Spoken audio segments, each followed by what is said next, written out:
Blog Talk Radio.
Sojourner by Raconteur.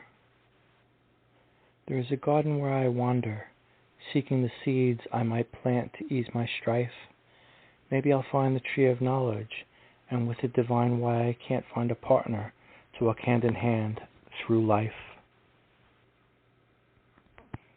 I don't need eyes to drink in the one that I quest for. I shall know her by exploring the terrain of her being with the Sherpas of my extremities, thereby awakening what lies dormant, seeking out the mysteries of that which remains undiscovered within. Oh, to surf the undulating waves of her ragged breathing until I crash upon the beachhead of her desires, to smell the faint scent of tea tree oil and apples in her hair, and savor the salty brine beating between the goosebumps and ravines of her silken petals. To achieve such pleasures would haunt me eternally, echoing whenever I were foolish enough to try and swallow, or make futile attempts to draw breath. The madness I seek lies partially in the effect the very timbre of her voice would conjure, even when she isn't teasing me in the playful prrr of her lust. My muscles would respond involuntarily, trembling in time with the inflections of every word she intones. The total effect of such providence would result in pervasive vertigo that would lead me by the hand to full... Hi. Welcome to Cosa Nostra Radio. We're a family of poets from around the world who love to get together and share our love for verse. All are welcome here. The call-in number is 929 477 3951. 929 477 3951. Of course, we ask that you be respectful and cordial to all guests and poets. Let everyone speak, and please don't interrupt. Everyone will get a chance to speak. We treat others here the way that we would expect to be treated. Also, I'd like to mention not all the views and opinions of the guests on the show are reflective of the ownership and management of the Cosa Nostra Radio and are of their own free will. We all believe in freedom of speech and respect for all people. Feedback and conversation are encouraged. Thank you for joining us and enjoy this Cosa Nostra program. Hello, this is another edition of Public Poetry at Cosa Nostra Radio, and here we are kicking it again for you, the poetry recital.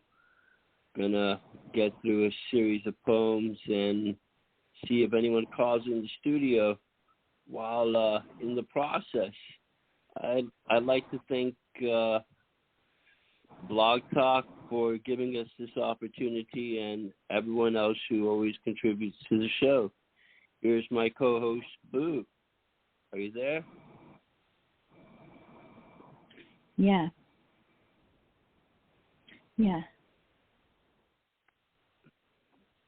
All right. Nice to hear from you, Boo. Right now I'm going through a little bit of a kind of labyrinth with different multiple systems, but I think we have the connection steady. Yeah. There was supposed to be the song, Silent Song, and that switched over to Raconteur. A little bit of haywiring. Oh, I'm sorry, Raz. If you want, we can just postpone because there's nobody here anyway, and if you don't feel up to it. It was a lovely job you did with the song, Silent Song. Paul Simon, he's one of those acts you don't forget from the 60s with Garfunkel. Yeah. If you want, Raz, we can postpone it because there's nobody here anyway. And so you're better. It'd be good for me too, actually, if you want.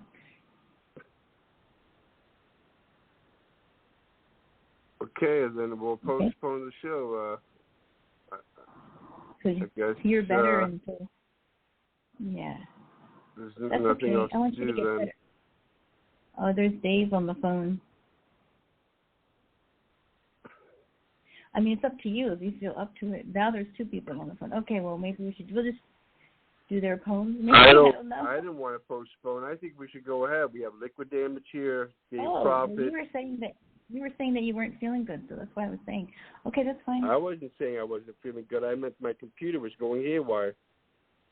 So okay. Let's bring him in. Dave, is that you? Okay. Yeah, that's me. How are you guys? Nice to hear from you, sir. Hi, Boo. Yeah. Hi, Raz. How have you been doing lately? Oh, I've had a real rare day, I'll tell you. Join the club, Dave. Join the Huh? club. Me too. I've had a fucked up day too. Did you? It started off bad, Oh, and man. got worse. You know, I'm like, yeah, I'm with you. Yeah, shit, I don't know. I just seems like when it rains it pours, you know. Yeah, and I'm sick of getting the fucking umbrella, aren't you? What's that? You know, I'm tired of getting the fucking umbrella. What? You know what I mean? When it Yeah. rains, it pours. You know, it's like, who's gonna hold my umbrella, right? Yeah, I'm with you. But anyway, now you're here with friends, so we're gonna have fun. So that's all good. Maybe we'll cheer you up. Yeah. Yeah. It's thank the you. quality of the company. Oh. Thanks, Dave. Okay, yeah, my day was going fine, and then I was compared to a computer being sick. I'm just kidding, Boo. And we also have Liquid Damage on the phone. Hey, Linda. Are you there, Liquid? 917. Oh. Linda.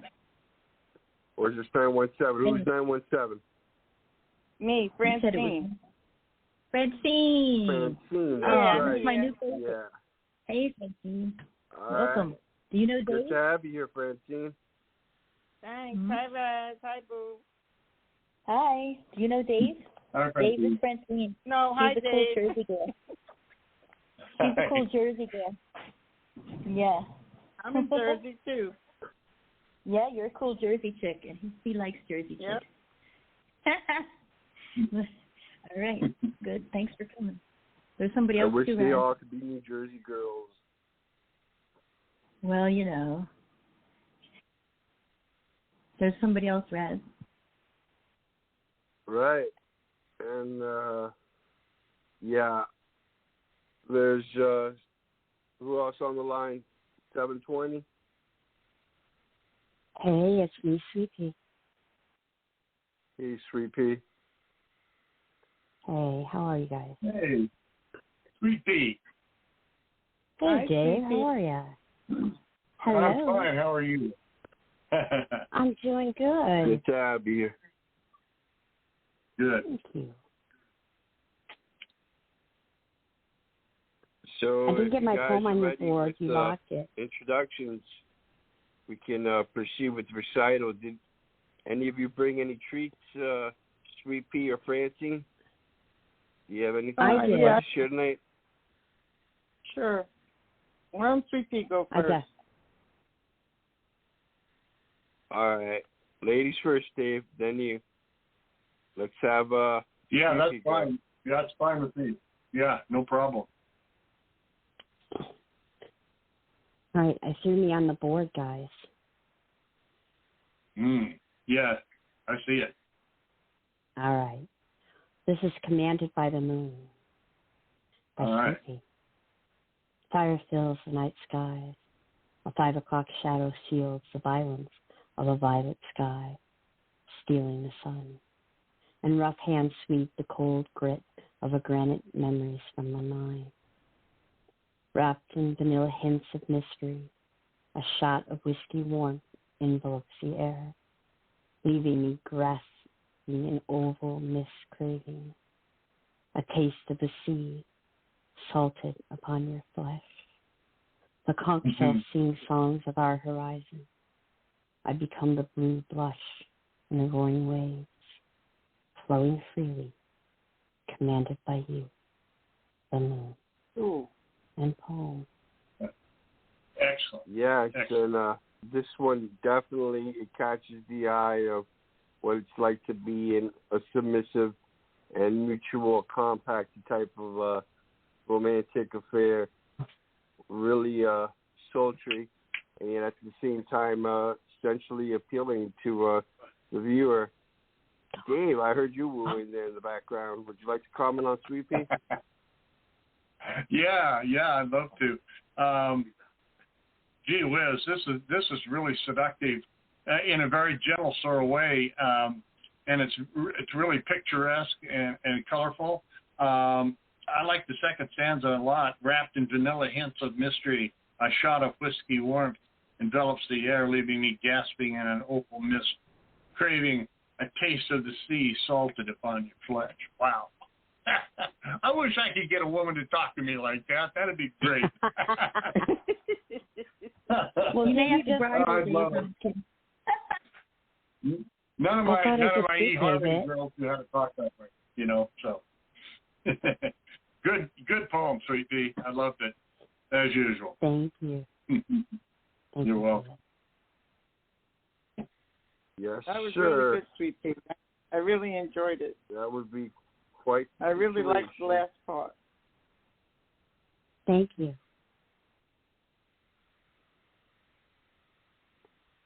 What do you think of this by Sweet Pea? Well, I think that Sweet Pea, like her red hair, always brings the heat and the fire, and it is tasteful. It's not like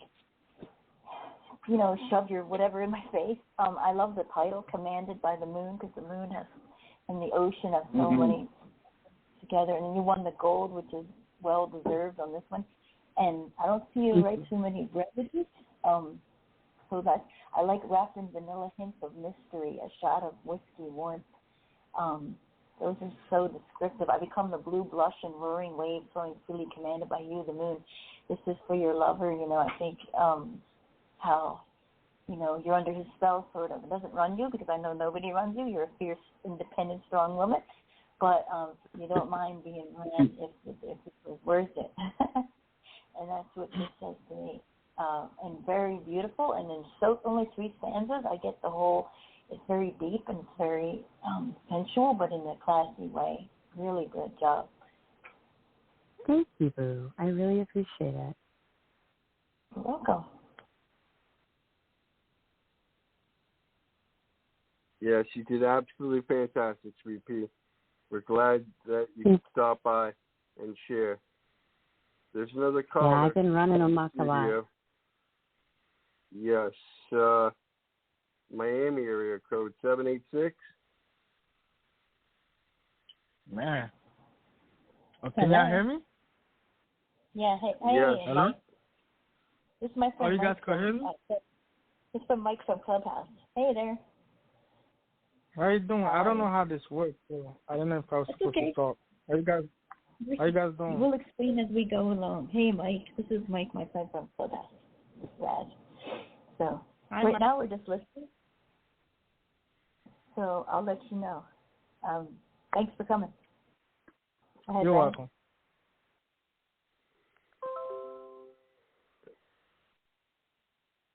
Good to have you here, Mike, from Clubhouse. All right. Francine, are you ready to take up the podium? Yes, I am. I put the link up for you. Got the it's called yeah. When They Got Their Wings.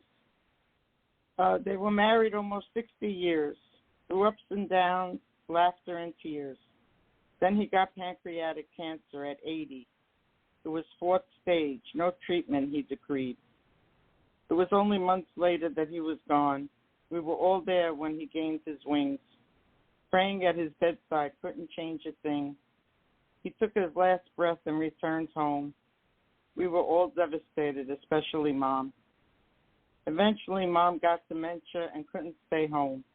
She wouldn't live with any of us, we were told. She tried an assisted living for a short while, then to a nursing home, but without a smile.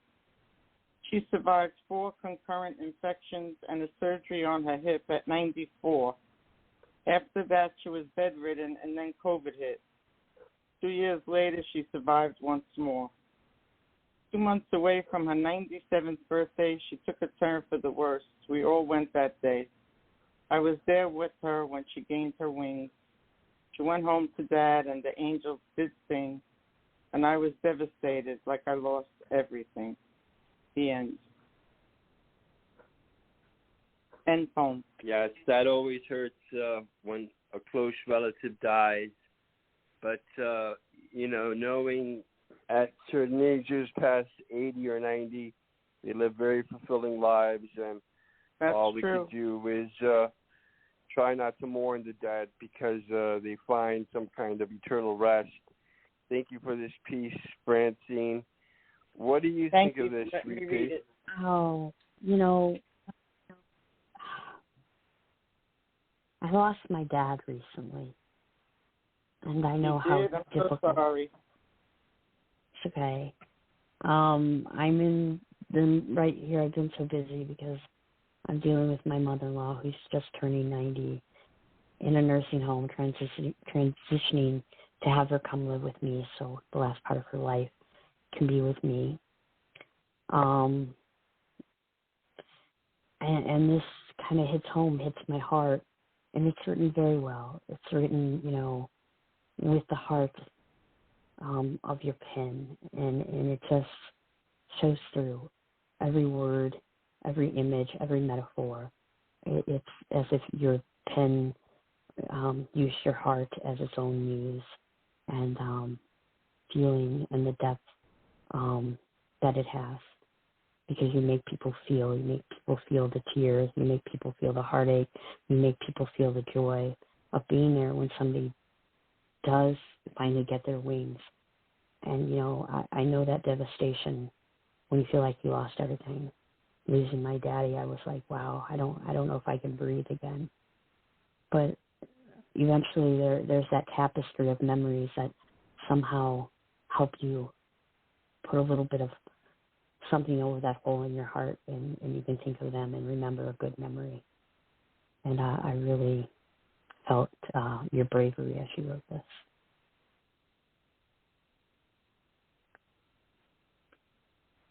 Yes, finally said, Sweet Pea. Thank you for sharing that personal moment, which was inspired by these words from Francine. Carrying on to you, Dave. What's your take on this? Well, gee, Francine, this one really hit me dead center too.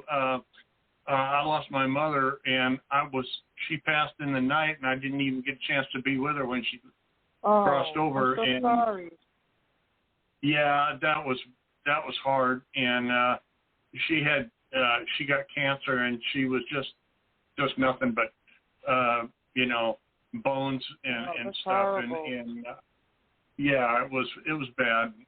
But I really liked your poem. It was really courageous the way you wrote it. It was easy to follow. It held my interest, and I loved the way you read it. It was the whole presentation of your poem, and the execution of it was brilliant. I thought you did a really fine job on it.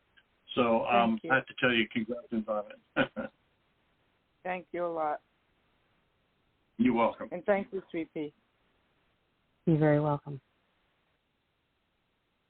Brings up all kinds of deep personal feelings, Francine.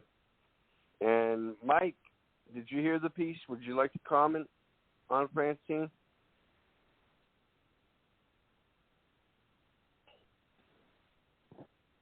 Did we lose Mike? Yeah, maybe he dropped. Doesn't seem to be there on the studio board. Boo.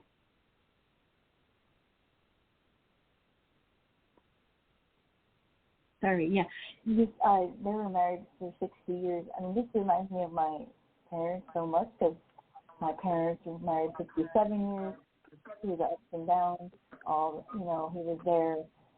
At the end, he said, I wish that I could have done more. But I said, Dad, you have nothing to be ashamed of. You're a great father, a great husband. In case there's anything you wanted, you were here till death do you part, till she took her last breath, and that's all you can ask for.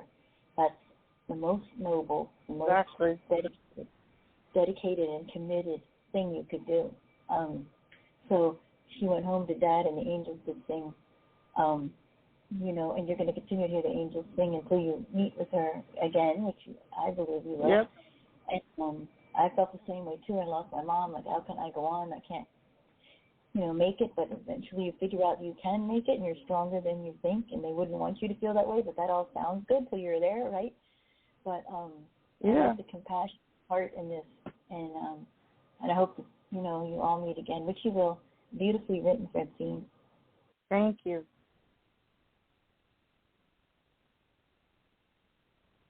Yes, that was definitely profound, Francine. We love you sharing on the show. Thanks so much, Red. Proceed with the recital. Dave, I have yours ready to go on the board. Are you ready to recite, sir? Yeah, go ahead. I don't see it on the board yet, but... Yeah, I'm going to paste it right now as soon as I unclink unnecessary windows. Yeah. There. Yeah, I found it. Okay. Okay, sweet. This is some more scary stuff for you from your favorite predator. This is called What Lies Underneath.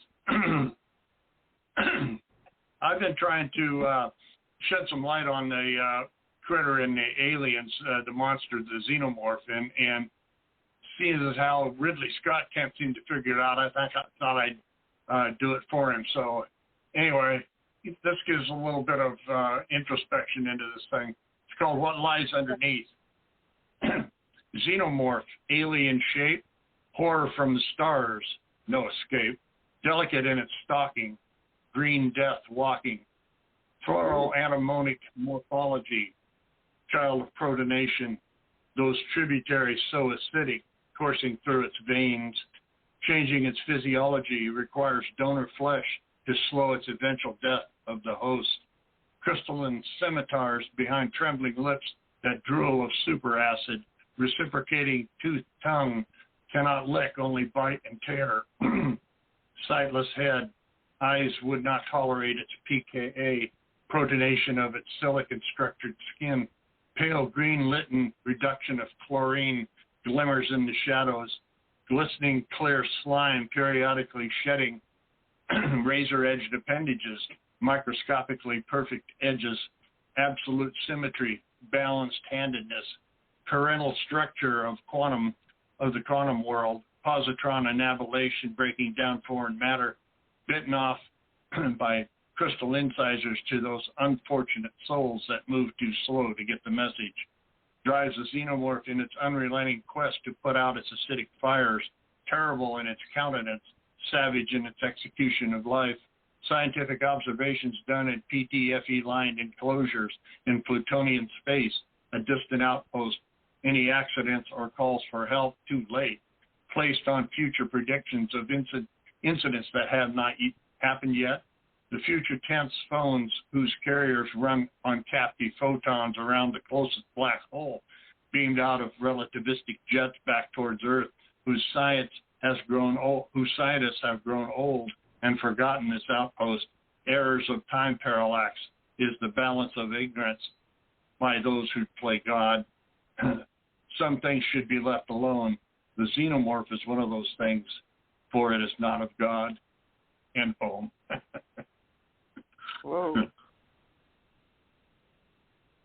Yeah, that's like one of those extraterrestrial monsters of which you never know in what rare instance you might encounter or be abducted. So this thing is definitely of another universe, what I hear the descriptions here. And it's such science fiction caliber that you can say you kind of merged genres between typical poetry and then now its other form, if it could be a little bit more like cyberpunk fiction, which is always an interesting group.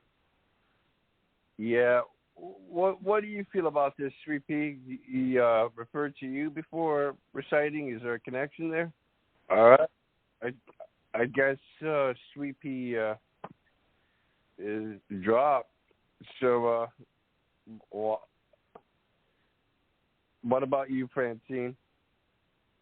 Well, I was having trouble keeping up with this, Dave. I didn't understand some of the words that you read, but I got the feeling this must be a very disgusting monster, especially when it says changing its physiology requires donor flesh to slow its eventual death of the host. That was kind of scary. And crystalline scimitars, am I saying that right? Behind trembling lips. That? Crystalline scimitars? Saying it right? Crystalline scimitars, yeah. Scimitars, behind trembling lips that drool of super acid, reciprocating to the tongue. I mean, I'm just picturing this horrible-looking, horrible-acting monster coming through the alien ship. I'm going to run like hell when I see it coming. Yeah, that'd be good. How did you think of all this? I mean, it's amazing to me.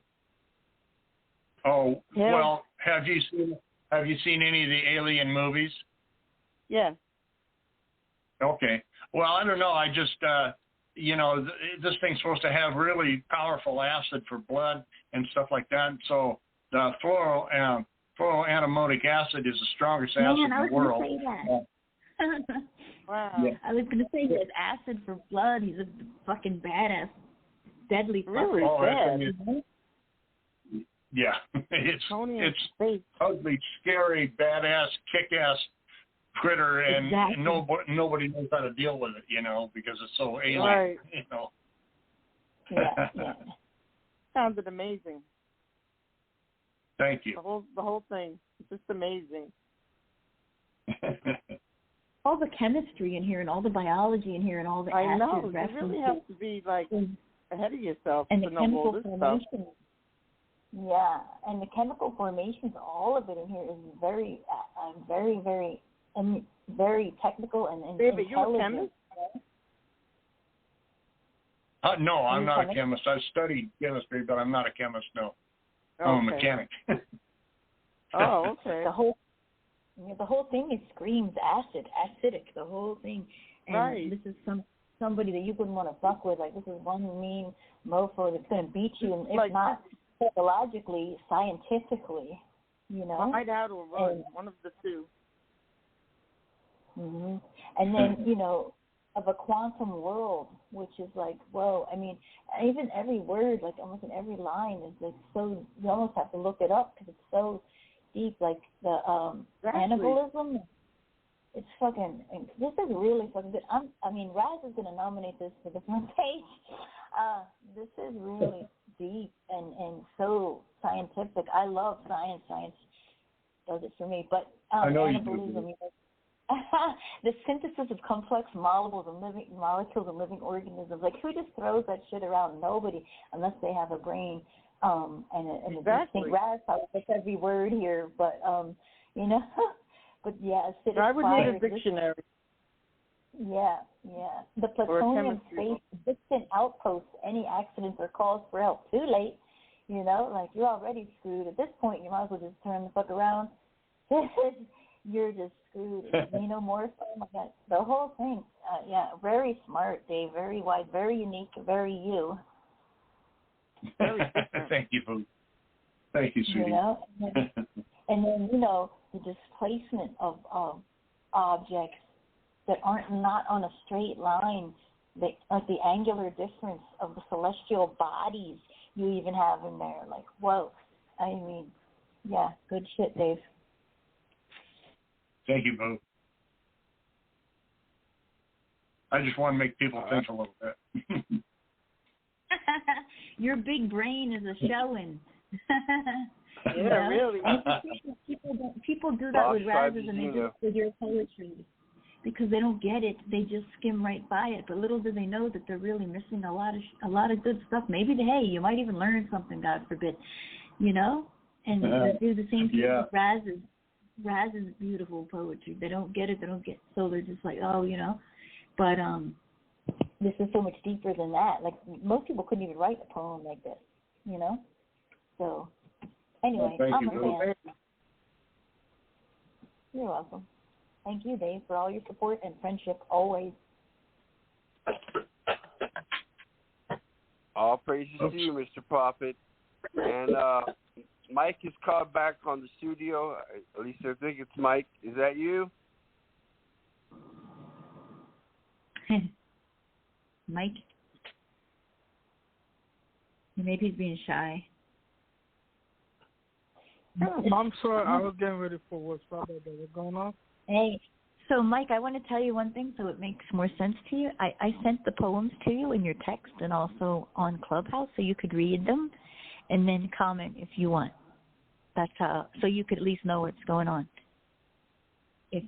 So we can start with the next one because we already mixed the last one, but if that's okay with you. And you don't have to comment. You can just hang out, too, whatever you want. I don't want to put the pressure on you, but I appreciate you showing support in coming period. So. Oh, of course, anytime. I'll definitely do that whenever you have the show going. I'll come through and show support. I haven't had time to read the poem, but I will read it and let you know. I'll comment on it. I'm just getting ready for work right now, so that's why I'm quiet. Getting ready for work. Oh, no problem. Okay, yeah, you can just hang out and listen, too, and just kick it. That's totally cool. You know, when you have more time, you hang out. So whatever you want to do. But we'll go to the next one, I guess. You're welcome. Hey, I give you props for calling in. I know it's freaking scary. But it gets to be addictive. You'll see. Thank you. I appreciate it. Thank you guys for having me. You're welcome. Yeah, you have to call in multiple times, and then it's like no big deal. So, Boo, I heard that you had a poem that you wanted to read. Why don't we do yours? Yeah. I got it quickly. Yeah. Okay, I put it on the board. So it goes like this. I'm not looking for validation or acceptance. Want to be desired in the celebration of my presence. Each heart is a hurricane. Each soul a starlit sea. Our mind is a meteor, unbound by gravity. Why is everybody wishing we could learn to tame their tides when nothing more than authenticity is what's echoing inside? Every life's a lightning bolt, yet everyone's told no. Fight back with all your thunder. Allow your mistakes to show. Every heart's a hurricane, every word within. Every life too short for loathing. The Storms Beneath Your Skin, and poem. Beautiful. Wow. Yes, definitely. It seems to start a spark, and then from there, all the brush fires of passion. What do you think of this poem, Mike? Were you able to hear? I don't think so, Raz. He's just listening. Yeah. Just listening in. All right. What about you, Dave? You said, wow, you're wooing again. Yeah, you're damn straight I did. This is, I'm so tickled to see this because it reminds me of what a fantastic woman Boo is, and it shows up in her writing. And this really warms my heart. I'm just beside myself to see this. I love the whole thing. I'm not looking for validation or acceptance. Boy, that's a Boo statement if I ever heard one. I love it. I just love it. And want to be desired in celebration of my presence. Every heart's a hurricane, each soul a starlit sea. That's beautiful, the way to put it that way. Our mind is a meteor unbound by gravity.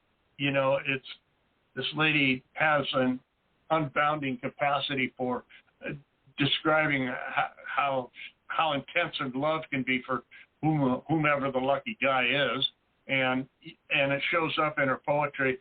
You know, Boo, this has got your essence written all over it. It's stained with gunpowder and cotton candy perfume, and I just love it. I think it was a wonderful poem. Way to go. Appreciate it. You're welcome. Thank you. Yeah, it's always well written, Boo. Francine, would you like to comment on her piece? Yes, I would. I love the poem. I love this line, every life's a lightning bolt, yet everyone's told no. Fight back with all your thunder, allow your mistakes to show. I love that. Every heart's a hurricane, everyone a world within. That's like so philosophical, really beautiful. Every life too short for loathing, the storms beneath your skin.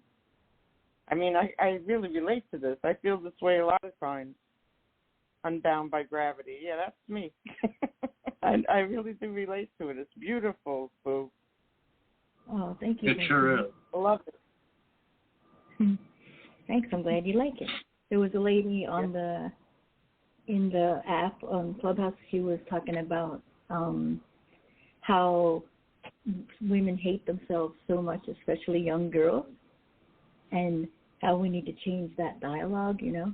And I agree, because I hear my daughters and her friends just talk about themselves and just pull themselves down, and it's so depressing, you know. So sort of like self-love, you know, the old cliche, you can't love anybody else till you love yourself kind of thing. But that's beautiful. Right back with all your thunder. I love that line. Thunder and lightning. Yeah, I'm a fighter. I'm always a fighter. Yeah, I am too. Doesn't always get me where I need to be, but hey, you know. That's okay. Yeah. Liquid Road, that she'll be in a little bit. But before then, I'd like to read someone who's in the folder for the night. And this member of LCN, you know, I think this is his first time that he's been presented. So I'll read for him since he needed a reader. Mark S. Mann in Ballerina. Here's the poem. Ballerina. A young girl peers through cracks of a locked stage door with tiny limbs composed. She's full of inspiration and awe, imagining she is a ballerina. Nothing else, nothing more, as dancers ply the lev and jet across the stage floor. Up through the ranks she soars, building her artistic flair. Perotes of hopes and dreams swirl through tousled hair. as she is elevated and transported into her magical place. Polega, mystically married to musicality, beauty, and grace. Choreography, strength and balance are honed into one. The pupil disappears as the ugly duckling becomes the swan. In the summer of her years, the pinnacle of her ability is clear, basking in the sunlight of applause, standing ovations, and cheer. With her dreams realized, the stage door no longer bars her way, as she dances as though she has wings and could simply fly away. Audiences provide fame and fortune as they clamor to see her. She is now world-class and becomes the prime ballerina. When autumn leaves start to fall, she enjoys her final curtain call. Like a child, she is still mesmerized by the thrill of it all. During the standing ovation, listening to the audience make noise, inhaling the energy, she takes her bow with elegance and poise. Her legacy of prodigies performing totus, silk, and lace, the embodiment of beauty dancing with passion and grace. Aloft in the air on silken wings, they flutter by like a butterfly, with clouds of dandelion seeds floating in the wind-swept sky. A single tear rises and spills out in remembrance of happy years fulfilled through blissful performance. Her spring alive with dreams, her summer pure romance, autumn full of drama, and winter a joyous final dance. As the buses clear the loom, fills the room, her memory overflows. The thoughts of point ballet shoes, dancing in recitals on her toes. As the music dies, she is a prime ballerina. The whole world knows, taking a bow with each performance after one of her shows.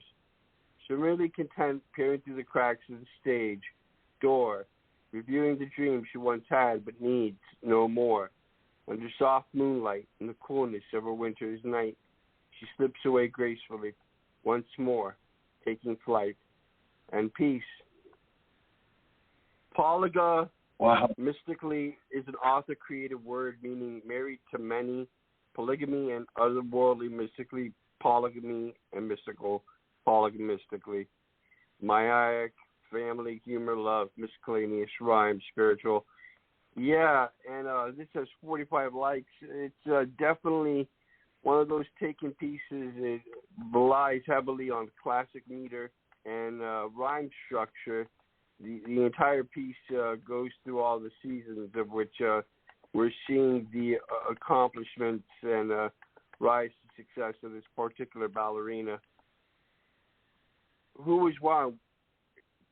Is that you, Mike? Okay. So, Dave.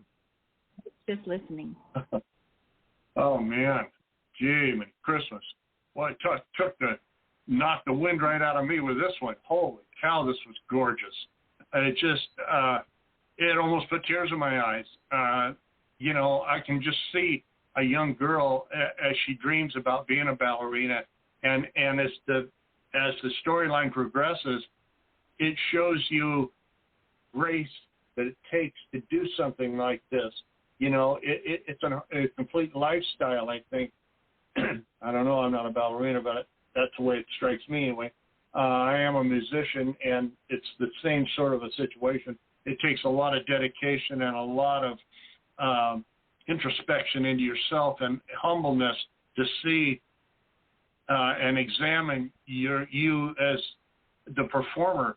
And this right down here, my mother used to, excuse me, my mother used to play Debussy's Clair de Lune on the piano.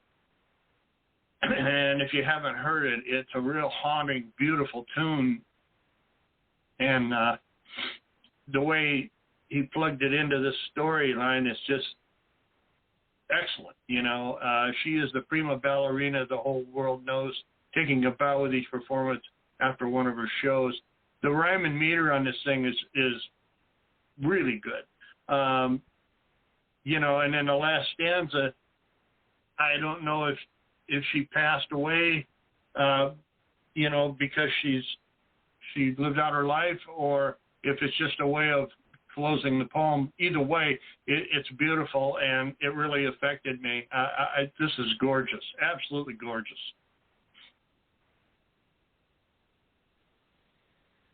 Yes, and this is a first from our writer, Mark. It's good for him to contribute to the show. Always appreciated here. Francine, what's your take of this I'm going piece? to piggyback by Mark S. Mann. I'm going to piggyback on what Dave said. Firstly, it's gorgeous. The rhyme is absolutely beautiful. But the storyline, it's impressive. I mean, he starts when she's a little girl he says, she's full of inspiration and awe. She imagines she's a ballerina, nothing more. Like she dreamt this from the probably time she was just a little tiny girl with small arms looking through the door.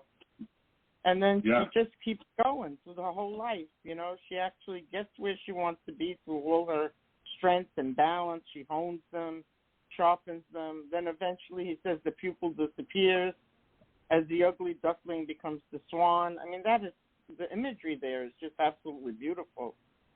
And then he goes on to say, when the autumn leaves start to fall, she enjoys her final curtain call. You get the feeling that she's aged out of being a ballerina.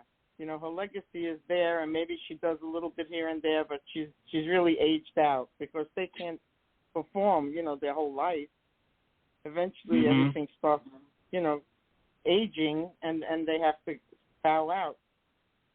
And she's remembering. She's looking through the door, and the single tear rises and spills out in remembrance. I don't know the song, but it just sounded so perfect to hear the way he put it in there. Like you said, Dave, the busty's Claire de Lune fills the room. It just sounded so beautiful.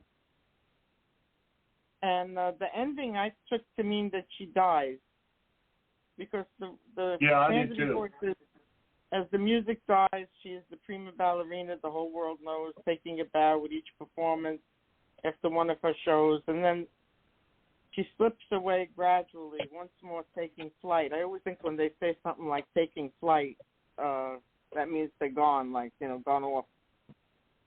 Yeah. It amazed me how too. He took through her whole life, she took it through. Beautifully done. Really gorgeous. Yeah. It really is. Yeah. And it's a lengthy poem. I mean, he stayed with the rhyme and everything for quite a while. So the format kept the direction good. Yeah, kept the direction good in it. He did. It's amazing.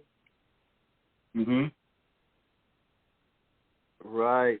It does have that classicist approach, the entire piece. And we have a caller on the line. I think it's our favorite native from Alaska, who sometimes hosts Liquid. Hey, Razz, how's it going? Hey, Linda. Hi, everybody. Nice to see you. I'm sorry I didn't answer here. I'm sorry I didn't answer you earlier, Linda, on the other place. I apologize. I was trying to do too many things at one time, but I wasn't ignoring you. Anyway, about this poem, this deserves a front page in my opinion. Look how many medals it's won. About 3 golds and some other ones. But this is written so beautifully. How she starts off in the beginning of her life. Wow. She's looking through the locked stage door, and it goes all the way up to the time that she dies. And up through the ranks she soars, that's her highest point. I love how it says, pirouettes of hopes and dreams swirl through tousled hair. The rhyme is really beautiful, and the whole way down, the ugly duckling becomes a swan. She found herself in art, which is her ballet. And then the stage, it seems like right when she gets there, then the door closes. It's no longer in her way. And then she dances away to fly with the Lord. That's the way I take it. But still her legend lives on, as always. And then her memory overflows with thoughts of Point Ballet shoes. She's not even done yet. She's still going. She's still touching people. And he's still talking about it. And then she slips away, one more taking flight. It's so sentimental and so much romantic, beautiful, loving sentiments and so much admiration. You're beautifully written. This deserves the front page, in my opinion. Yeah, it does.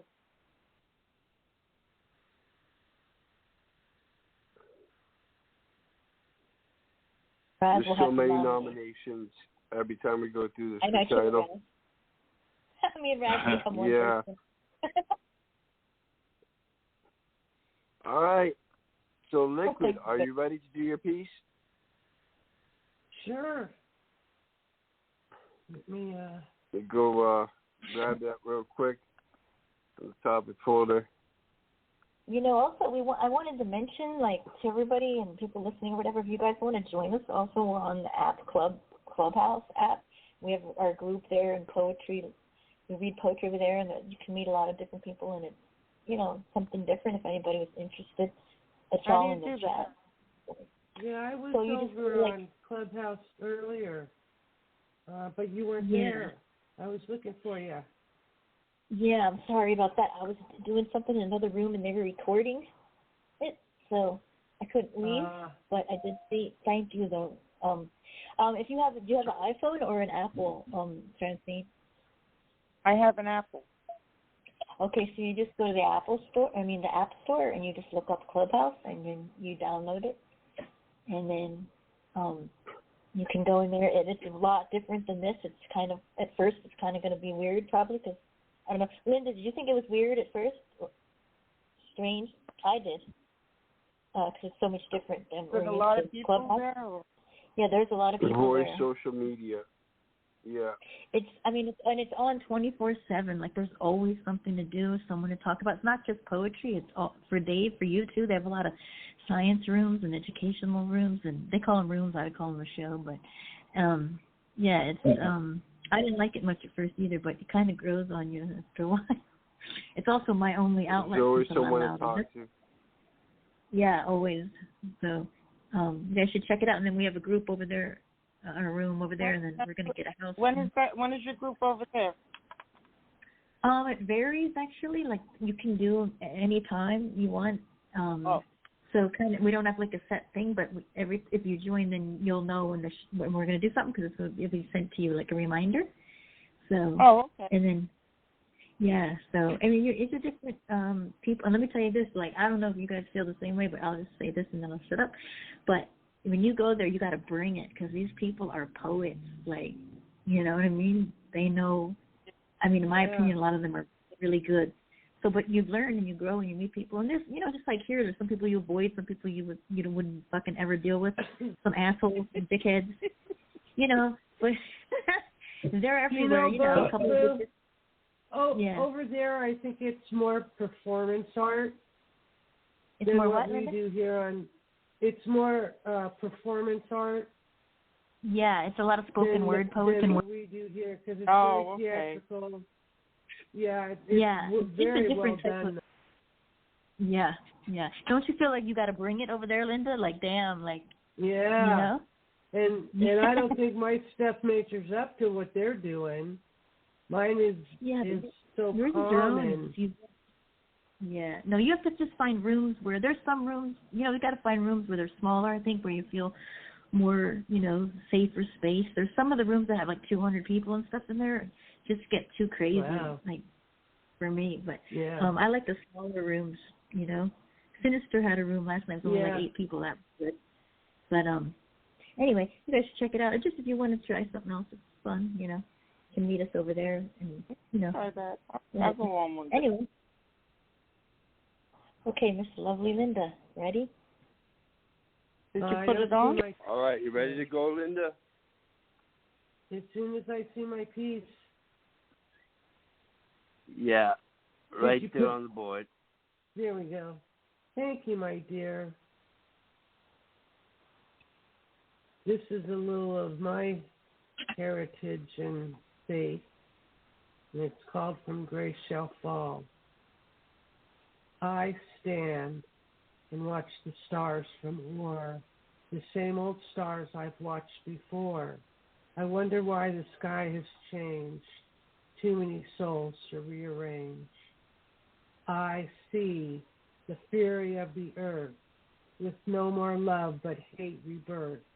All sinners grope for the reward, not deserved but yet explored. I feel the coldness that time has brought. My land was joyous, but now is not. Once abundant, but now is rare, because today nobody cares. I watch my home to be disgraced by people's litter thrown in haste. Why can't they treat all land as if it is the thing that brings them bliss? I cry to the winds that pass the time, nothing healed by word or rhyme. Upon a time we taught each other, now no more comes from grandmother. I wish that time could be erased and things are put back in their place. No more hate and much refined, no more hunger and all be kind. Epilogue. And oh, these wounds won't seem to heal because this pain is just too real. There's just too much time can't erase, but yet I pray for life's embrace. In peace. Right, and I'm hearing elements here of how much land was taken away from the Native Americans, which means the indigenous people. This is like a lament of how did America become this way and why was it at the expense of entire cultures and races. So this is kind of a spiritual piece on wanting some form of resolution from the losses of the past into finding peace with the present. Thank you, Liquid Damage. What do you think of this, Dave? I agree with everything you said about it, Raz. It's there's a lot of stuff in society nowadays that there's people that want you to feel sorry for them, and they don't think about, they forget all about the Native Americans and all the bullshit that was done to them. And I have never forgot that. I always think about that. And I think Linda's poem summed that up real well. It is sad that the world's in the state that it's in nowadays, and each and every one of us should strive to be the best we can be and be nice to people and speak to people that you don't even know. Just say hi to them. It don't hurt. Shit. It feels good, and I think we got to try and repair some of this stuff. I don't think it's beyond repair yet, but Linda's poem sort of speaks to that, especially towards the end here. And, I really like the way this was written.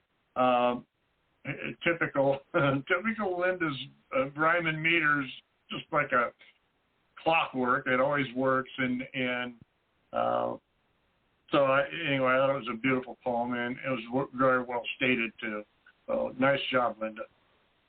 Thank you, Dave. And yeah, there's one verse, I cry to the winds that pass the time, nothing healed by word or rhyme. Upon a time we taught each other, now no more comes from grandmother. There was a time when we all sat around grandma's, chair and listened to her stories, and she passed down her stories that, from her mother, and so on and so on. And it's not like that anymore. You can't get the kids to sit and listen to your stories, which are important, and we have to find an element or a way where we can get these words down to the kids by word or rhyme. Somehow we have to get this passed down. So that's why I wrote this, basically, as the hurt and the distraught and the old people that sit with nothing going on, and it's sad to see it wasted. Yeah, it is. Definitely. It would serve everyone good to talk to the elderly and hear the stories of what the past was like for their own self-reference. Oh, yeah, definitely. Mm-hmm. This is really good, Linda. The rhyme, of course, and the meter, always on the money, but you wonder why it's changed so many souls to rearrange. The fury of the earth, it's like, you know, what we're doing to her, does anybody realize? Does anybody pay attention? Because a lot of people talk a lot of shit, but what are we actually doing about it? And what we stole from the Indians, you know, like, hello, and it's disgraced by people, litter and hate. It's like they were just so disrespectful to the earth and just disregard it like it's just crap, you know. And sooner or later she's going to give in, you know. Mother Earth isn't going to always be strength, you know. I cry the winds that pass the time, nothing healed by word or rhyme. Oh, I love that one. By the time we taught each other, no more comes from grandmother, because there's none left to listen to. And, you know, that's also the thing about old people. Elderly people, if you listen to them and shut the hell up and listen, they actually have a lot to say. They're not all senile and crazy and, you know, have good stories to tell. They've been there, you know what I mean? It's like, you know, pay attention and listen. They got good shit to say, you know, and people don't want to take the time because they're a little bit slower, you know. Sit down, relax, and just listen. You might fucking learn something, you know, God forbid. You know? Like they're like a life recorder. Yeah, you know, it's fascinating. Yeah, it's fun talking to some of these old folks. They're really illuminating sometimes, and they'll surprise you with their insights and stuff. I agree, Boo. I got an old man, and I was training from one time, and we were taking him to the riding horse, and he was like, the guy I was training had his GPS, and he was like, I don't need that, son. And the guy's like, he's putting it up there. He's like, I said I don't need that. And I'm like, put it away. Why are you putting the fucking? He says he doesn't need it. He knows where we're going. And he puts it up, and he goes, son, get out of my car. Get the hell out of my car. I told you 3 times I know where it is. 3 times you disrespected me. I'm not fucking senile. You're fired. Boom, shuts the door. I go, oh, that was a bit abrupt. He's like, I'm not an idiot. I told him 3 times I know where the fuck it is. I know where the fuck it is. I'm like, no, I know you know where it is. I'm like, he's a dick. Let's go. It's just like, but he just assumed that he didn't know what he was doing, you know? That got his ass fired. Yeah. Other one I think deserves the front page. All of them read tonight almost. This one too, Linda. Razz will nominate this one too. Yeah, especially. Yes, I'll do that indeed. So it would seem. I wanted to read Hatter's next because he's listening, if that's okay. Hi, Hatter. And Hatter has COVID, by the way. I hope you feel better soon and you get better. Oh, no. Hatter. Oh. Yeah. If it's not the fatal kind, Hatter, you're perfectly all right now. Yeah. So I was going to read this for him. It's called I Took a Verse and Made It Worse. With a picture. That day there came a rain that hid the tears that fell. Cloudy skies that watched me cry knew me oh too well. Stepping back to view the past, I find myself times 2. Voices heard in the spoken word, I imagined it was you. Remember when the world was close and nothing was too far away? I took a verse and made it worse, it remains that way today. Search to find a lasting rhyme and tell me what you see. Words and puzzled ending rhymes that dreams of being free. And poem. Wow.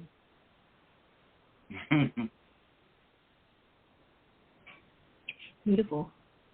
As always, another one like Lynn. The perfect flow, perfect meter every time.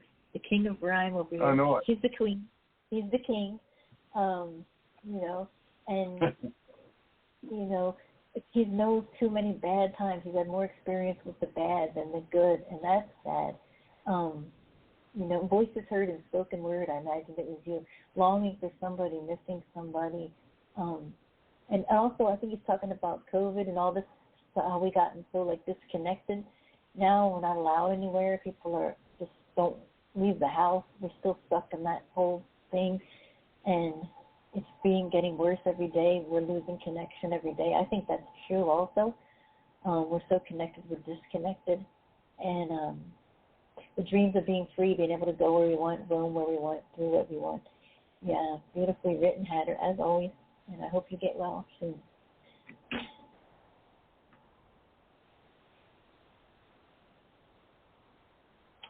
Linda, would you like to handle the rest, Boo? No, I was just going to say, go ahead, Raz, sorry. Yeah, what I saw here, it's a bit of Blake-like, what you have, that ominous saying that what a man makes of heaven, he will also make of hell. And so, that old proverb is taking a kind of slightly different term in a form of conception, how you have the one verse, but somehow it can become so much horrible, worse than what you had thought. Dave, what do you think of this by Hatter? Oh, this is beautiful. Hatter's poetry has a magical quality to it. Just about every one of his poems that I've ever read or heard read feel that way to me anyway.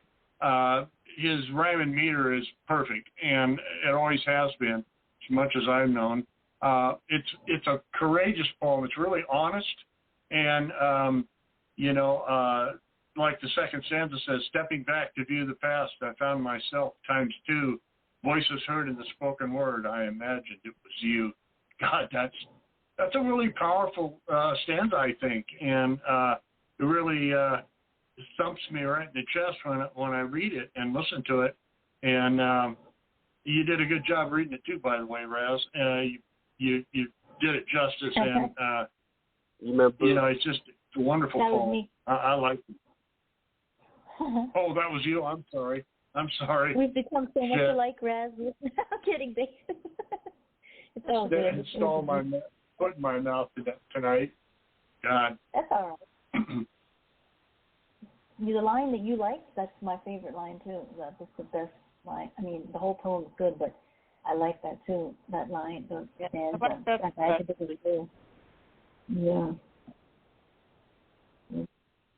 How about you, Francine?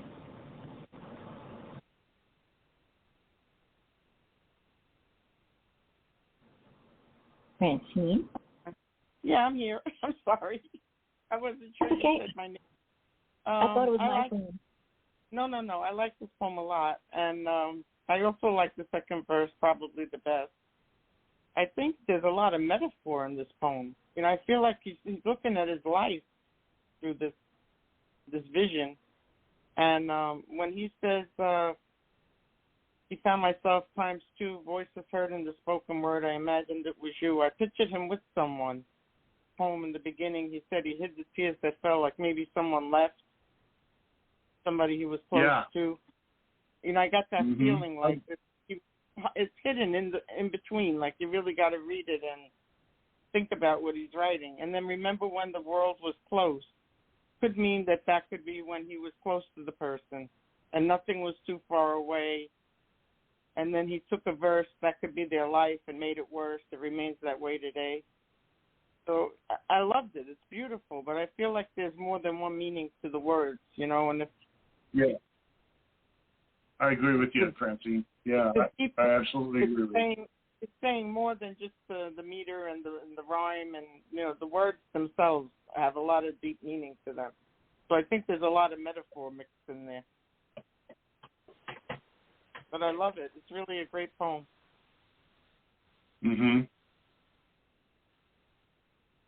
Search at the end. Search to find the lasting rhyme.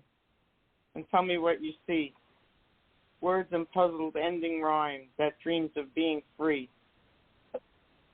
That's very deep. It's about his life. Beautiful. Yeah.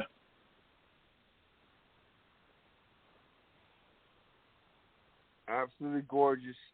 Amhat brings it with the skills every single time. He's like that chef that you want to have when you go to the fine restaurants. Liquid, what do you think of this piece? Well, I like the word that David used, magical, because that's what I get from Hatter's writing as well. It's just magical, and his meter and rhyme is just spot on. But this poem, I could tell from the title of this piece that it was going to be really good. It's the brevity in it for what it says is amazing, and I like the first verse. The day it came, there came a rain that hid the tears that fell. Cloudy skies that watched me cry knew me oh too well. Just beautiful, beautifully written. Yeah, and every verse in this is just well done. And I love the magic of it. And his stuff is very magical. So keep on writing, Hatter. We love your stuff, darling. Feel better. Not to start any controversy, Liquid, but what do you mean by magic necessarily? What does that word define to you?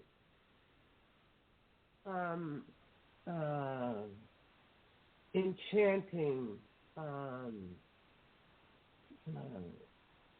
surrealism,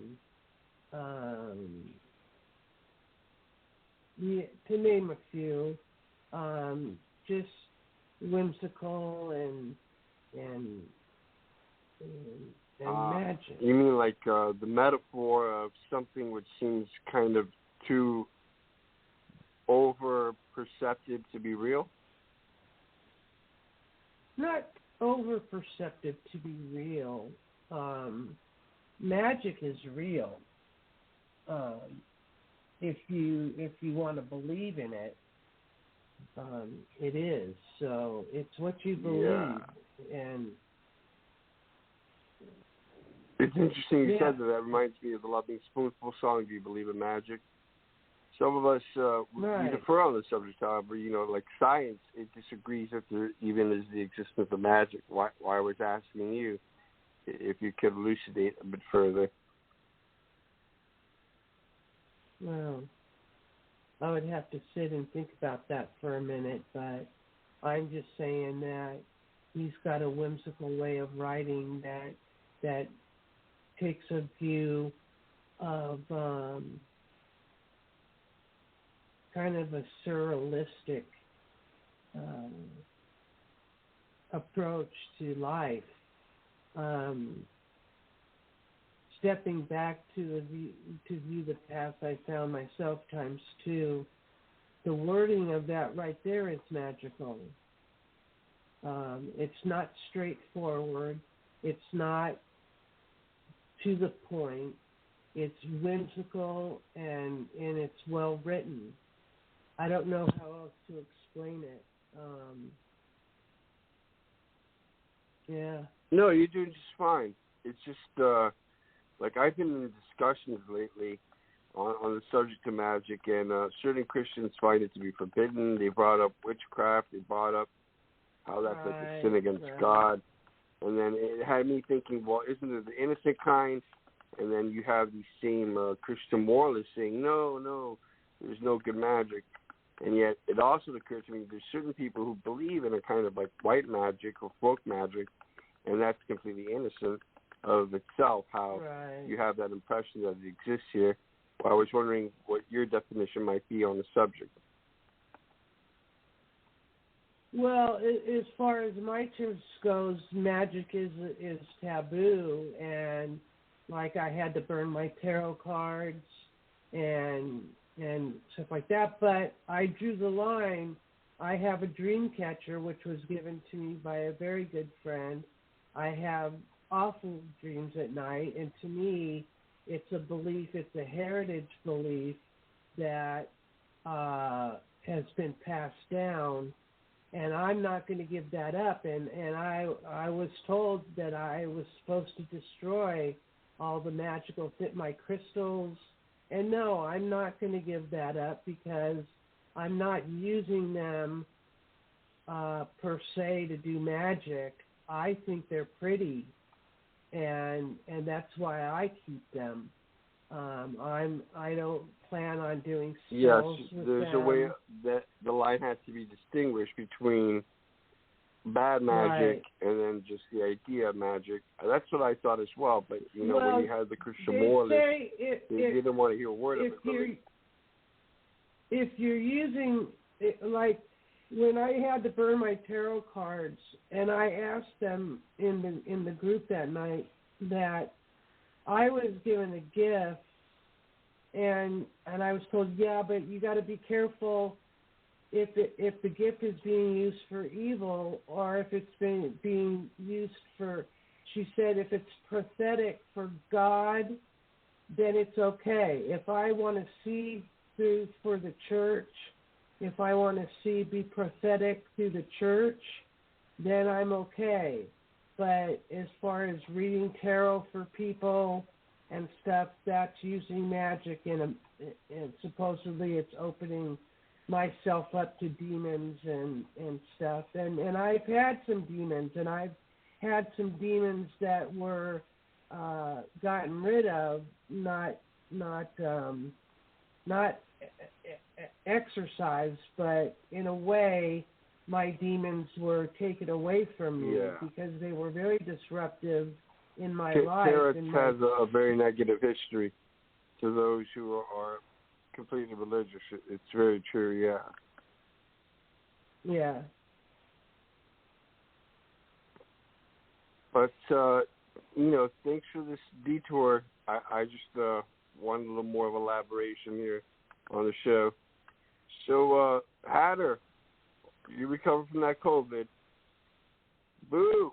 What do we have next? You want me to do my piece, you said? Yeah, do your piece. Yeah, might as well. Well, there's people here to comment for you. All right. I had this one locked away for a while, last couple of months. It's been previously recited at Stephen K's Poetic Slice of Life, and I was going through all kinds of different thoughts when I thought this out. Pon. There's a bit of a criminal mystery element, but that's up for the viewers to decide. So get around to the poem real quick, posting the link. All right. Crown Pond. Okay, wait a minute. Let me refresh. You posted the link? Yeah, no, I haven't posted the link yet. There's been delays, corrupted data all day long with myself and Windows. Yeah, I have to re-download stuff and take other elements out of my memory space. Why the delays? But that's for some other time to discuss. I believe it would qualify as a kind of technology blog and we're doing poetry.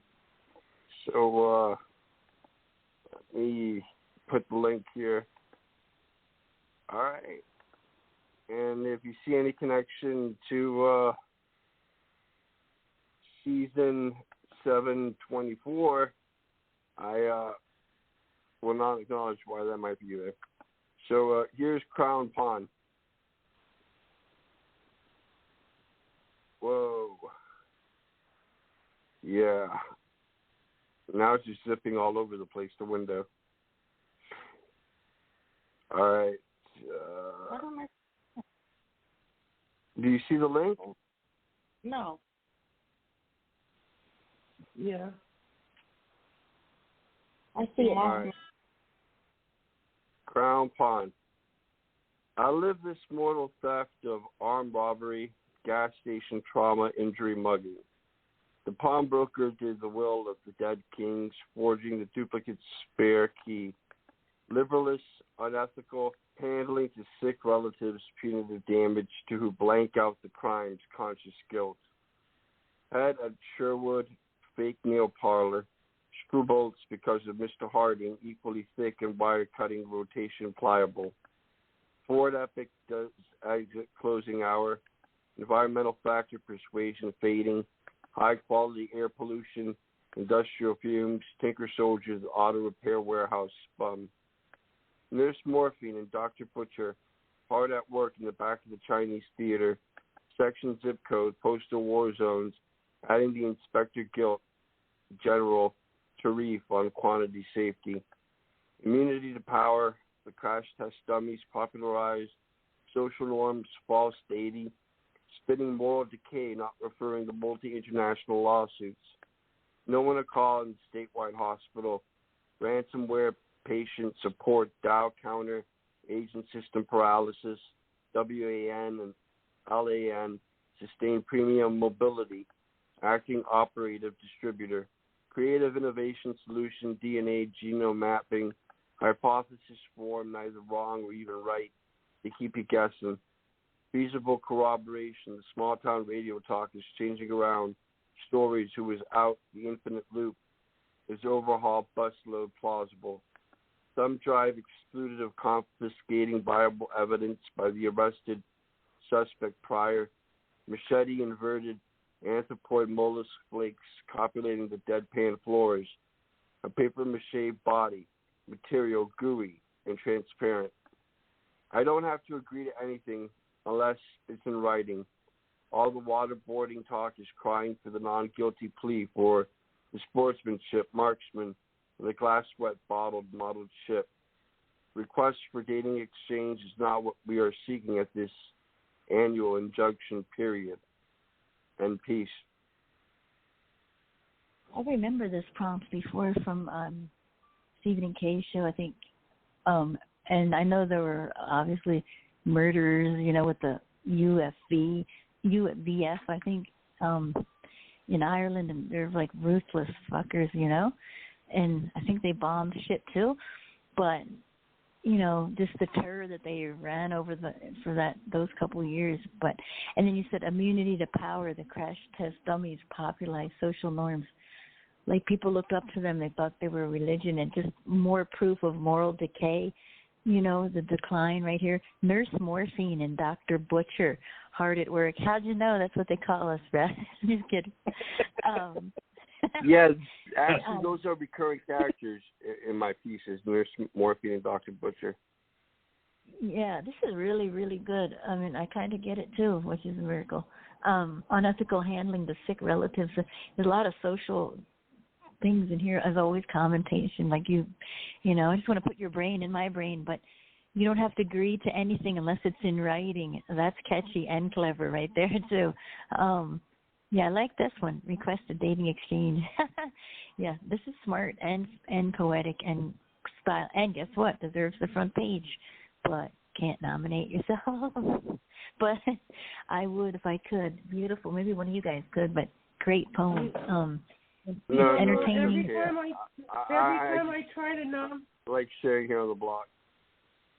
Every time you try to nominate what, Linda? Every time I try to nominate somebody, it doesn't work. I don't know what I'm doing wrong. I'll send you the link. Yeah. What did you think of the poem, Linda? Well, as usual, Razz's balance between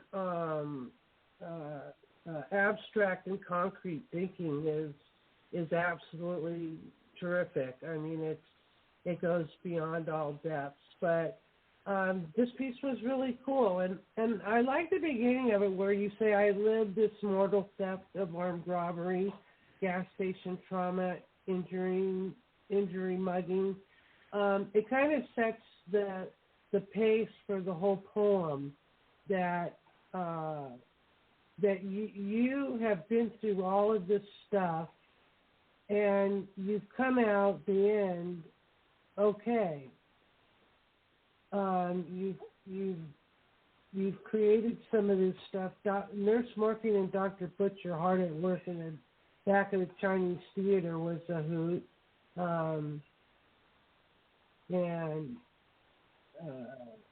Where's the other one?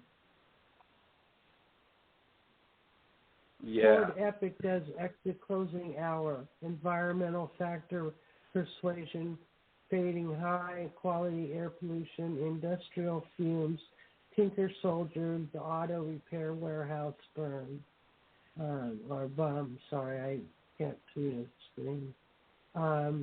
Yeah, this is an epic poem, Razz, and you write so well, and yeah, it's really cool. I liked it. Thanks for sharing. There's some shady businesses out there. All that Crown Pawn is really saying pawn shop in reverse. Did you just say there's some shady bitches out there? Yeah. Razz? I love it. Oh my God. Dave, are you still there? Yes, I am. I agree with everything in this poem. I mean, it.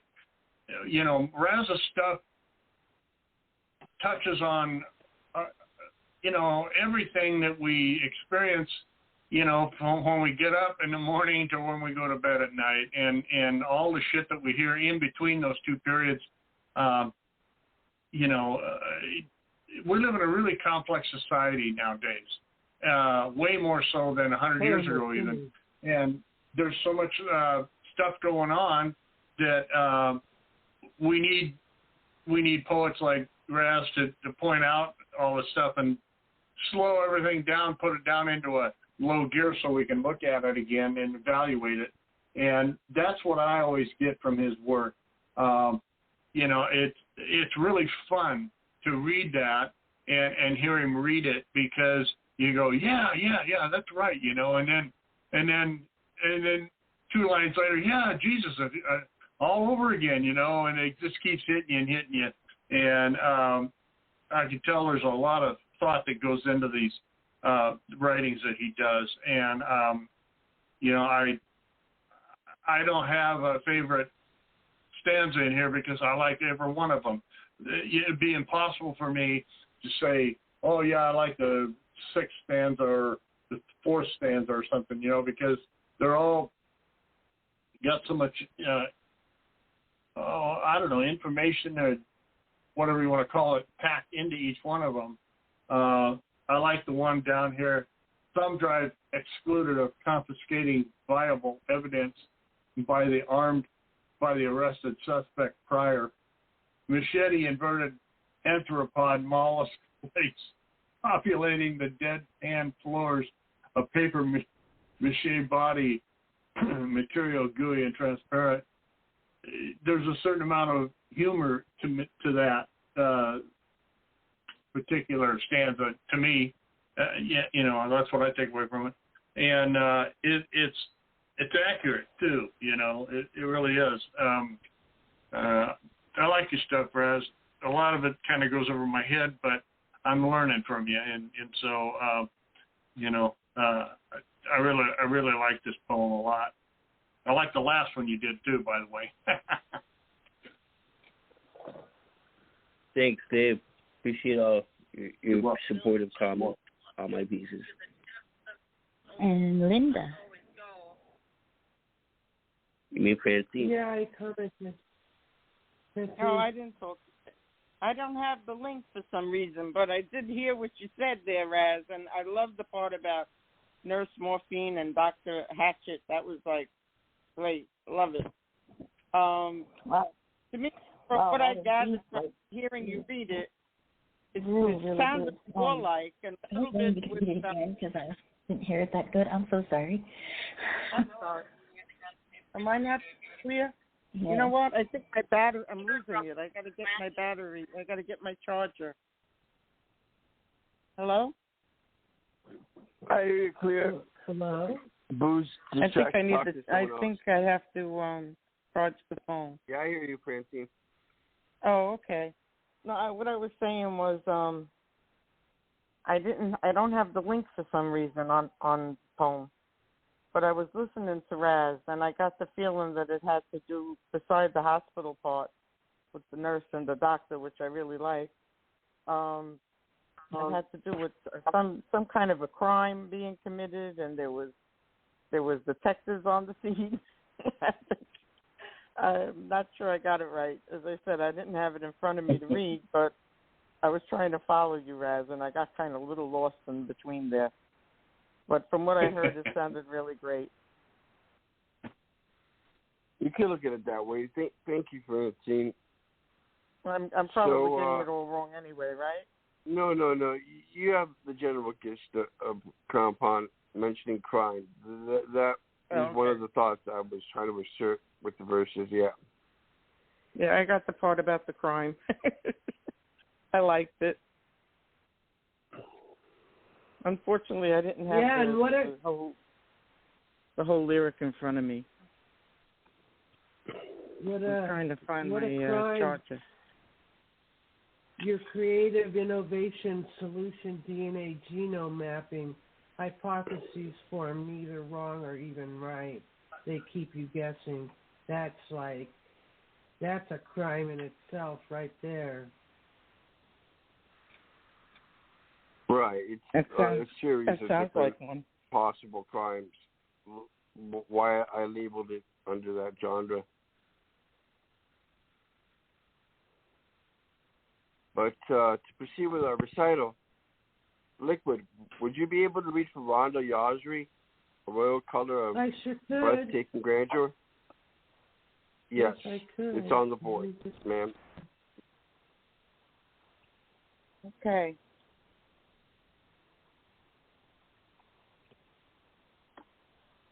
A Royal Color of Breathtaking Grandeur by Rhonda Yasri. Enthusiastic trees flex their muscles and fling purple feathers in a shambles. An aesthetic color awakens romantic and nostalgic feelings.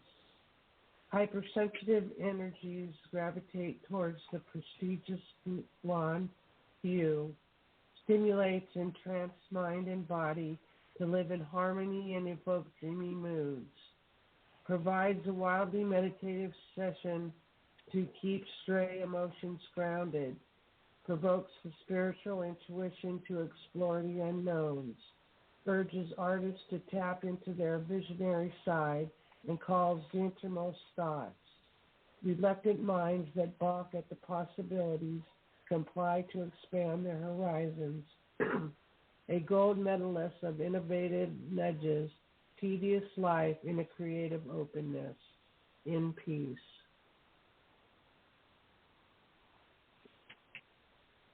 Amazing. Yes, and you did that so wonderfully, Linda, reading her words. What do you think of this piece? I thought it was awesome, and I have to apologize. I have a partial in, and it's new, and I'm having a hard time talking with it in, so forgive me for my slurring, but I swear I'm not drunk. But no, her words are beautiful, and her imagery is so real and bright in this one. But she has a good message, and it's like she's wanting to bring out of us parts that we have not tapped into yet, and she's asking about that. That's what I get anyway. She says stimulates entranced mind and body to live in harmony and evokes dreamy moods. It's kind of like a meditation type thing. I'm using my words. But anyway, I think she's trying to bring out the inner parts of our soul in this, and she does a good job. So thank you, Rhonda. Yes, she did terrific. And what I'm reading here is what there is of the artist when at work. This is a beautiful subcaption, the painting, and what they actually try and create on their canvas is a mirror of those subtle and sublime messages within nature that all of us can find equally breathtaking. And I think she did it much justice, that it looks just as colorful in print as it does in the paintings. What about you, Dave? Oh, I think Rand is a very interesting lady. I think she's from Egypt, and I've some of these folks that are not American sort of look at things a little bit differently. I think that's just what I've observed. It's not a negative statement towards any American woman or anything like that. I don't mean it that way at all. They just express themselves a little bit differently, and I like the way she wrote this.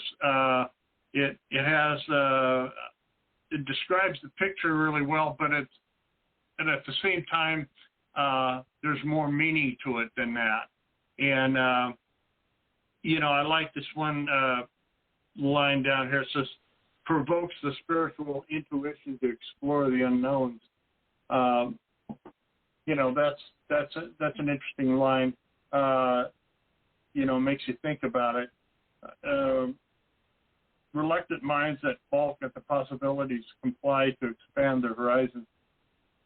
That really resonates with me. Those two lines right there. A lot of people think that they've got the whole damn show figured out, and that they don't need any to imagine anything else. There's no need for them to be humble or admit that they don't know everything, and those lines in there kind of speak to me that way. And if ever there was a mistake on the part of anyone, in understanding, that would be it, because there's always more stuff to learn. You cannot learn too much. There's just way too much information out there, and I don't know. I like the last two lines too. A gold medalist of innovation nudges tedious life in a creative openness. That's cool. Randa did really good on this, and I agree with everything that you had to say about Razz. Just a wonderful poem, and she's really an outstanding lady too. She's really nice, and so anyway, I have to say, well done, Randa. Well done indeed. Right on. Great of you to think so, Dave, on all the different touches here with the canvas and the composition piece. Francine, what to use by Randa?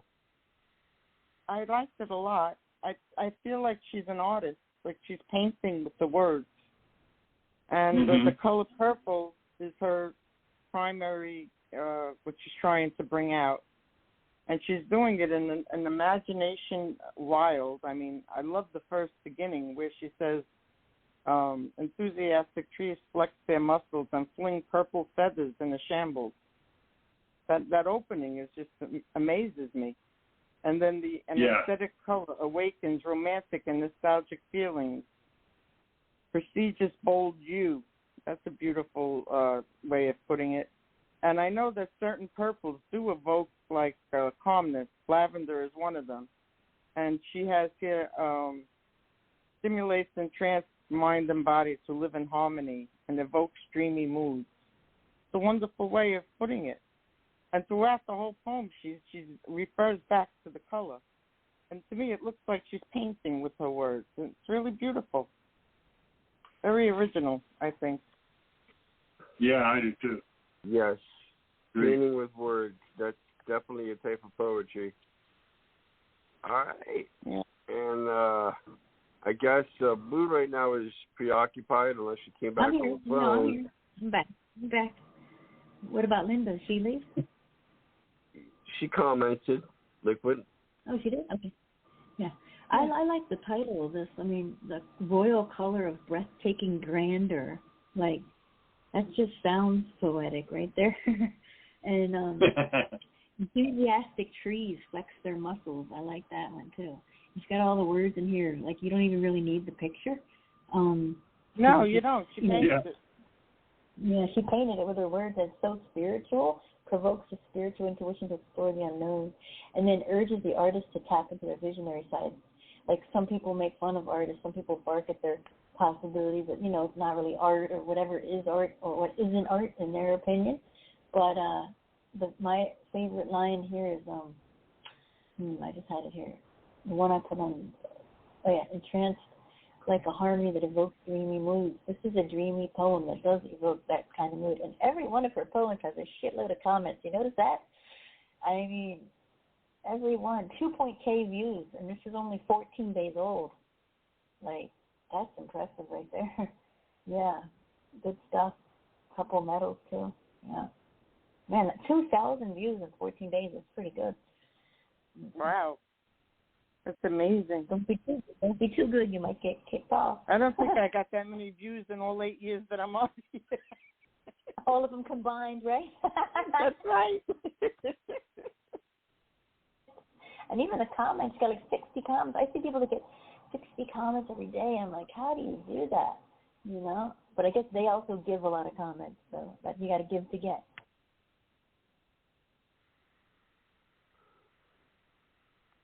Who's next, Raz? Yeah, there's no certain formula of who's going to Dave, is that a horse in your room? What'd you say? Dave? In your profile picture, is that a horse?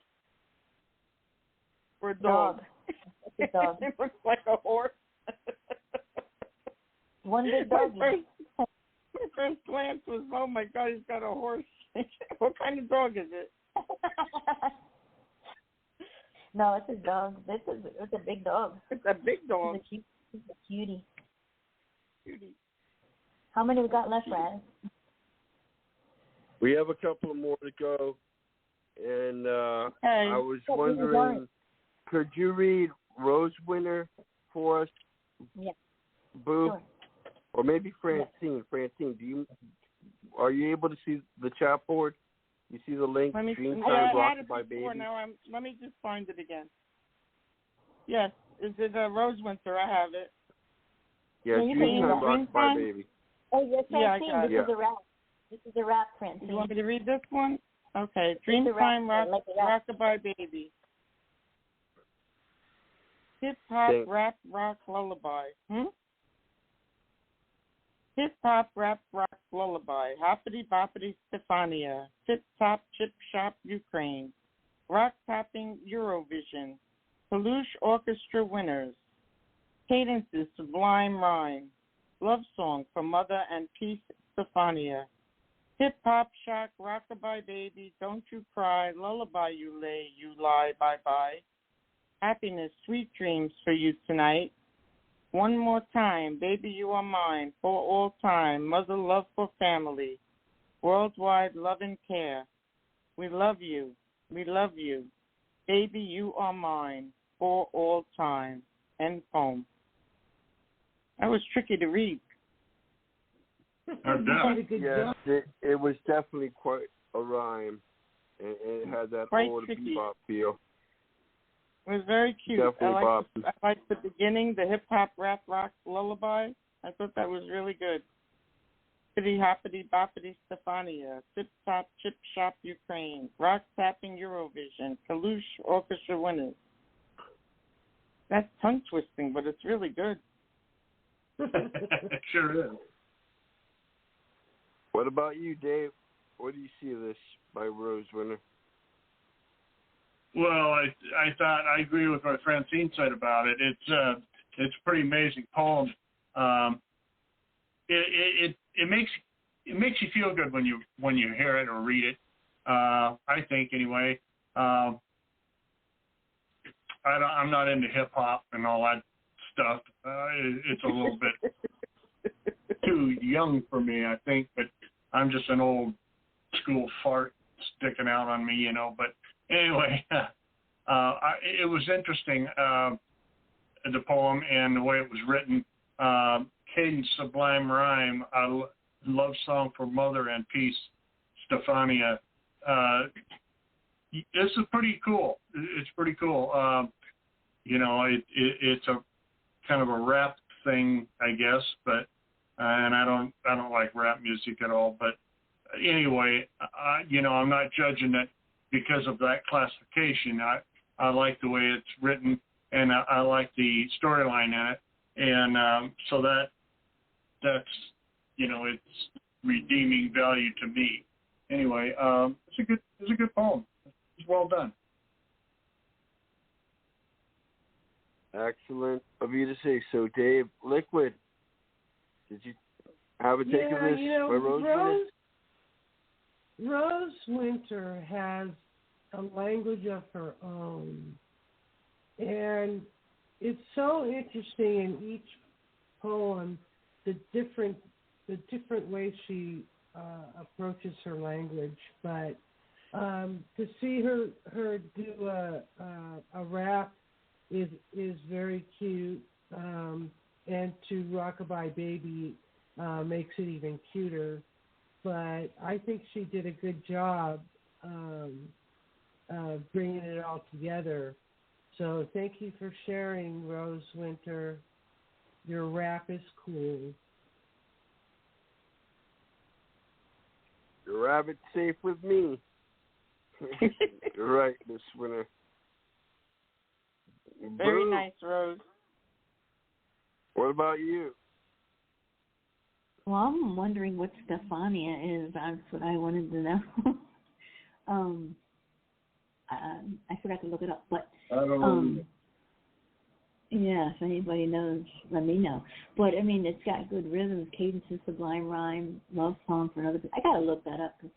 But this is clever. It's unique. It's different. I mean, I guaranteed you won't see no rapper saying this. But I looking up the word, right? And so it means, it has something to do with the orchestra. Has been described as an alternative hip hop and folk song. It's like a Greek song. Oh, that's interesting. So they're like from Europe. Okay, that's cool. Yeah, I like the lyrics. It's catchy. It's clever. It made us talk, made us wonder. So that's good.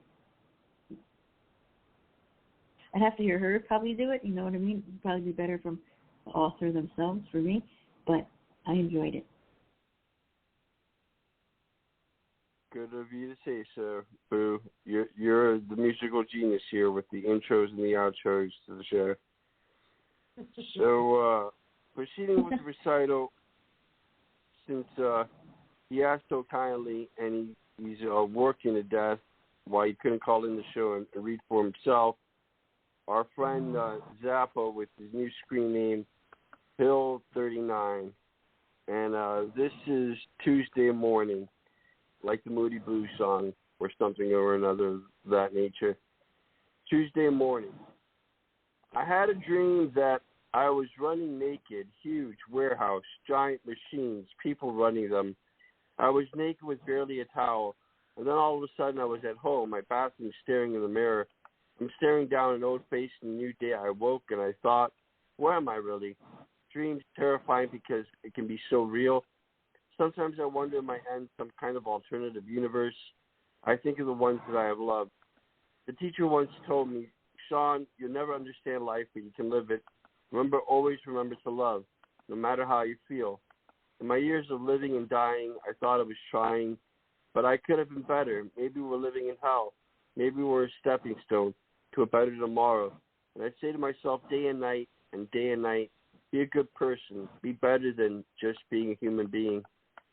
And peace.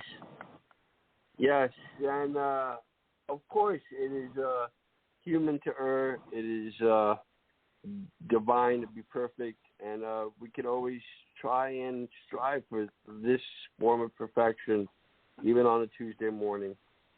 So, what do you say of this, Dave? Well, I like this a lot. I've been friends with Zappa for a long time, and he's a neat guy, and he always writes what's going on in his heart, and this one here is no different. I had a dream that I was running naked, huge warehouse, giant machines, people running them. I was naked with barely a towel, and then all of a sudden I was at home. That's cool. You know, in my years of living and dying, I thought I was trying. he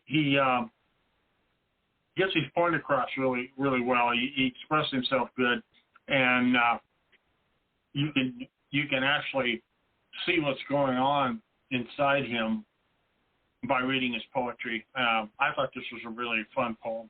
I liked it a lot. Yeah, it went all over the place. This is like the very beginning of forming a tangible psychology. It's a very much a learning experience when you write down your dreams and work from there, or so I've been told by my teachers when I was in school, and sometimes by the psychologist. What do you see of this, Francine? To me, it was like the way he felt it. Oh, excuse me. The way he was feeling is exactly what he wrote. So they call that stream of consciousness. Like as you're thinking something, you just write it down, and that's what it felt like. Like we were with him when he was dreaming. When he woke up, he was in the bathroom, staring in the mirror. It's like as if he was just going through what's happened to him. And then he reminisces when he says, the teacher once told me, Sean, you'll never understand life, but you can live it. So he thinks back after that. But the whole first part was him talking like from his experience of that day. Just as the thoughts were going through his mind, he wrote them down. And it's a very honest poem when you write that way, because you see into the person. You know, you see what they're feeling, you see what they're thinking. So it's a very honest, open type of a poem, which is really beautiful. And I like the ending when he says, in my years of living and dying, I thought I was trying, but I couldn't have been I could have been better. Maybe we're living in hell. I ask myself that sometimes. Maybe we're a stepping stone to a better tomorrow. Yeah, I really like it. Maybe, and then he says, and I say to myself, day and night and night and day. No, day and night and day and night. Be a good person, be better than just being a human being. Very deep, very good. I really do like it. I think it shows us something about him. You know, like a little glimpse into his mind. And yes, it's a nice mind. It's honest. This definitely could be a starting point on having others wake up to wanting to be more than normal, to be their best. I would think so too. Yeah. And it inspires what's people. your take on Well, Zappa? I thought this was an interesting poem, and what got it for me was, Sean, you'll never understand life, but you can live it. And remember, always remember to love, no matter how you feel. That is the best advice anybody could say or pass on in a poem or anywhere, is just always remember to love, no matter how you feel. This poem was great. He used a lot of emotion and feeling in this, and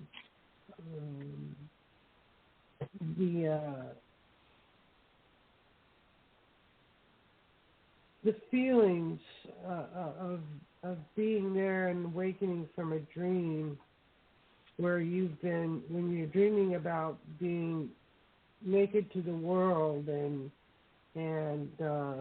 out there, and then you wake up and you're in your bathroom, gives you something to think about.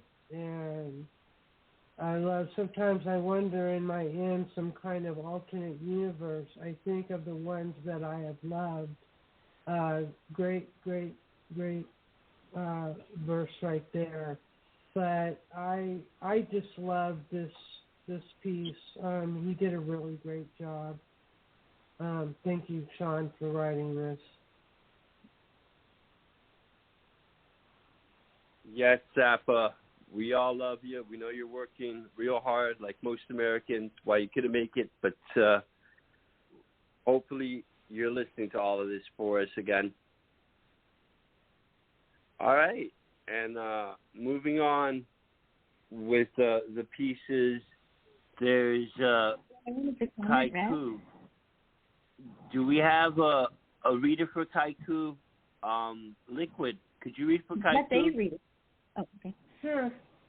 Well, Dave, I don't want to force him in that position.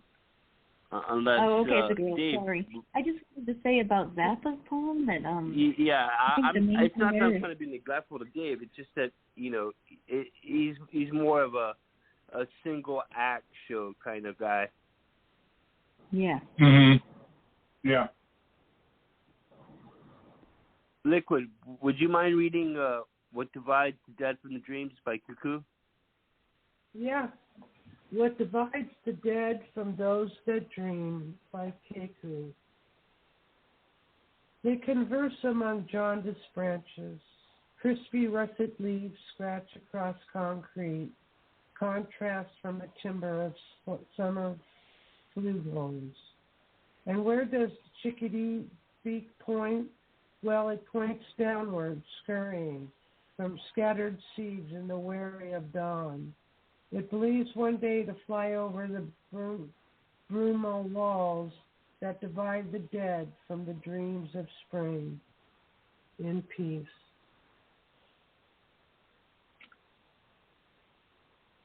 Yes, and we have one more to go, and then it's going to be closed curtain calls. Well, let's see.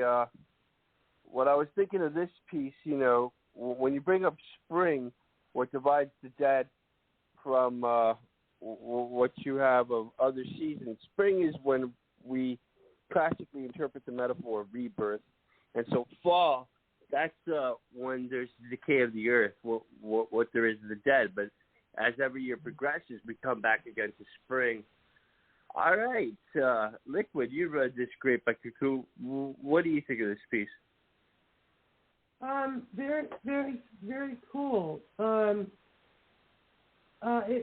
was very sad in a way about the bird, but in the end, it's okay. It believes, and that's the point right there. It believes one day to fly over those brimble walls that divide the dead from the dreams of spring. I like how that's worded, that it believes it can fly. You would think being a bird, it's a natural thing, but in this bird's life, I don't know if I'm getting my point across. It's a personal thing to the bird to believe that it can fly. And I think this is well written and has lovely, lovely poetic language. And for such a short poem, it has beautiful imagery. So yeah, it was a really cool poem. Yes, definitely. I feel what you're saying. There's moments when a kind of depression is known to develop more during fall and winter than any other season of the year. And those who experience chronic depression, scientists don't even know why. That's the moon, what the case is necessarily, but the symptoms appear to become more manifest during the end period portion of an annual take on a person's own psychological life. Francine, what do you think of this? Well, I agree that this is a very nice poem, and it has a lot of great imagery in it. I like the way she goes about describing the seasons. Some of the wording is very different, like jaundiced branches, crispy russet leaves. I've read crispy russet leaves in other poems, but I've never seen the term jaundiced branches, which is a very nice way to describe, their term too. And she goes from the fall she's comparing it to the summer, and then she's trying to get into the fact that we're going to be seeing the dead rise again in the spring.